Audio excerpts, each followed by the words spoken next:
Новый перевозчик на Удере появится не раньше марта. Напомним, в декабре прошлого года прежний отказался от участия в аукционах, по его словам, из-за слишком низкой цены.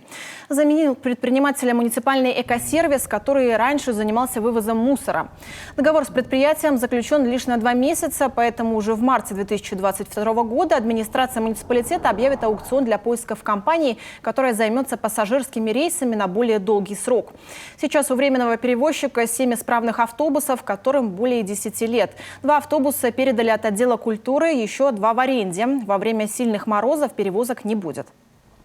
В любом случае безопасность пассажиров превыше всего. Если температура наружного воздуха будет ниже минус 30, мы ограничим движение пассажирских автобусов. Это было ранее и сейчас это будет в любом случае.